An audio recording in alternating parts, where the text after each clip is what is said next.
Patrick Doherty back with you again. We got a lot to catch up on. Since the last time we talked, we've done roofing, we've done the house wrap, we like to use Typar, we've done windows, we've done doors. And if you look to my right, we've even started cutting out the basement for my rec building, which is gonna have a golf simulator downstairs and a full basketball court upstairs. So as you can see, you have your loader over there that's cutting all the dirt out of the basement, and we're actually spreading it over on this side over behind you to build it up to make this a nice, smooth transition.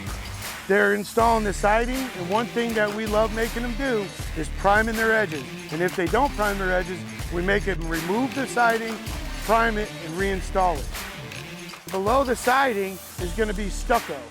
So you'll see that later on in the process. We'll do the main coat, but we will not do the finish coat till the landscaping is complete.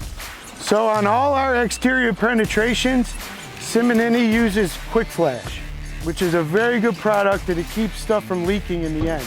Also, if you notice these green marks I have with an arrow, that means don't nail there. There's an electrical line behind here and behind here. So that lets the siders know, do not nail that area. So I just want to thank everybody for taking this trip with me on the exterior, and we'll see you on the next one.